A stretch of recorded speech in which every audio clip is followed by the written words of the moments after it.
Hi, I'm RJ, and we are RJ and the Assignment, coming to you live from Las Vegas at the Royal Resort. My name is Julian Tanaka, and I play the saxophone. My name is Scott Teeple, and I play bass. My name is Mariko Kitada, and I play bass for RJ and the Assignment. My name is Paul Ringenbach, and I play the drums. My name is Terry Wesley II. I'm actually the drummer for RJ Keys and the Assignment. The message that we're trying to send, and the reason why RJ and the Assignment has put this project out, is because of the name.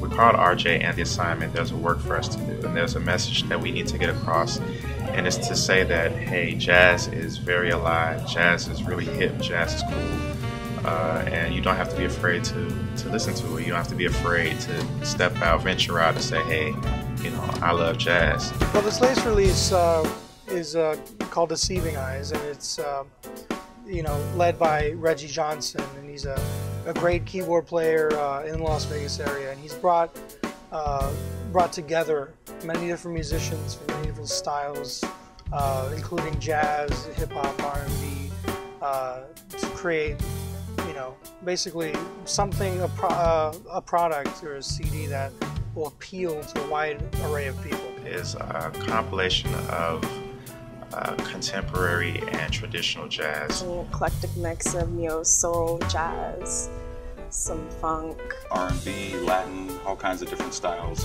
mixed into one. some eclectic moments where it's a lot of mood music, a lot of feeling. It kind of touches most genres today. All of that's thrown in there, so it's something for everybody out there. Our CD was released August 30th, 2011, independently, and we recorded it at the studio at the Palms. The recording process was not as chaotic as I thought. This was my first time recording as a band leader, and this was the first time that I had full control.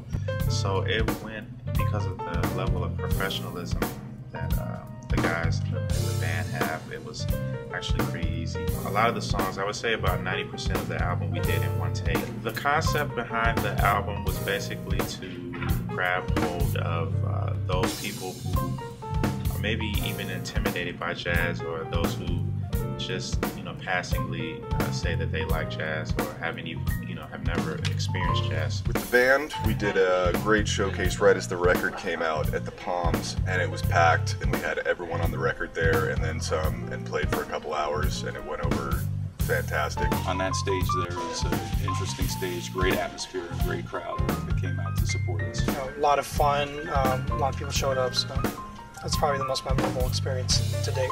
RJ and the Assignment entered 2 categories for this year's IMA Awards. One was for Best Song, New Beginnings, and one was for Best Album, our Deceiving Eyes. Something that sets my fans apart, or what makes them unique, is that because our music contains elements of blues, jazz, gospel, R&B, hip-hop, you have exactly that in our audience. A lot of people know me as having a jazz background, but I also enjoy rock and metal, so probably some surprising ones would be the band Opeth and another metal band, Nightwish. I actually listened to a lot of Earth, Wind & Fire. I'm big into like Stevie Wonder, Marvin Gaye, but then I feel like the new version of that is the Joss Stone and the Adele, and even like Justin Timberlake's new stuff. His live band is amazing. And Prince and Michael Jackson, that might surprise some of my fans. I like Korn. Surprisingly, I like Korn. The music industry is deceptive. hard, terribly hard. It's more than just going out and playing and showing everybody your talent. You need to do a lot of groundwork. Something I wouldn't recommend to anybody who doesn't absolutely love it. Just the release of the Assignment, the release of the project. It's one of the biggest accomplishments. This is a recent group, so having this nomination for the awards is pretty cool. This year, 2012, what's in store for RJ and the Assignment is a 7-city tour. So we may be coming to a city near you. 7-city tour, and we are going back into the studios at the end of the tour. You can find RJ and the Assignment on Facebook under RJ and the Assignment. Follow us on Twitter. You can find us at www.rjandtheassignment.com. You can find and purchase our projects from iTunes, CD Baby, Spotify, all of the major online CD sellers. You can find it.